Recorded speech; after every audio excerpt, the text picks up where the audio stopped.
اگلی آیت یا بنی اقم الصلاۃ وأمر بالمعروف وانہ عن المنکر واصبر علی ما اصابک ان ذلک من عزم الامور۔ سورہ لقمان آیت نمبر 17۔ حضرت لقمان کے نام پہ سورت اتری قرآن میں، سورہ لقمان۔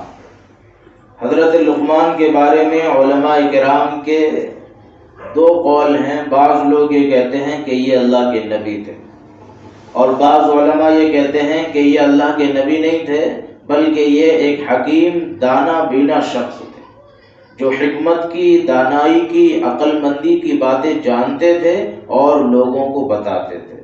گویا اوصاف نبوت میں سے بڑا حصہ حضرت لقمان کو عطا فرمایا گیا تھا۔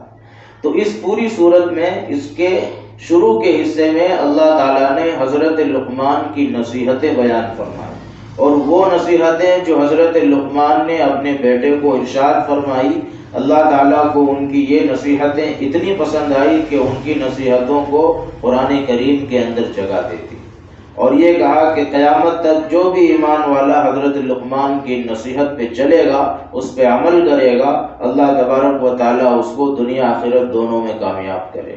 تو نصیحتیں ان کی بہت ساری ہے، لیکن اس آیت میں جو نصیحت ہے اس میں 4 چیزیں۔ یا بنی اقم الصلاۃ، اے میرے بیٹے نماز قائم کر۔ وامر بالمعروف، نمبر 2 جہاں رہے اچھائیوں کا حکم کر۔ وانہا عن المنکر، نمبر 3 جہاں رہے لوگوں کو برائیوں سے روکتا رہے۔ واصبر علی ما اصابک، اور جب تجھے کوئی تکلیف پہنچے تو اس پر صبر کر۔ یہ 4 نصیحتیں اس آیت میں حضرت لقمان نے اپنے بیٹے سے فرمائی۔ پہلی نصیحت نماز کی پابندی، دوسری نصیحت اچھائیوں کا حکم کرنا، تیسری نصیحت برائیوں سے روکنا، اور چوتھی نصیحت تکلیف اور مصیبت کے آنے پر صبر کرنا۔ ان 4 چیزوں کے بیان کرنے کے بعد فرمایا ان ذالک من عزم الامور، یہ کام ہمت کے کاموں میں سے ہے۔ یعنی یہ 4 کام کرنا ہر کسی کے بس کی بات نہیں ہے۔ جس میں ہمت ہوگی، جس میں طاقت ہوگی، اور جس کے دل میں اللہ کا خوف ہوگا، آخرت کا یقین ہوگا، مرنے کے بعد حساب کتاب کا یقین ہوگا، وہی بندہ یہ 4 کام کرے۔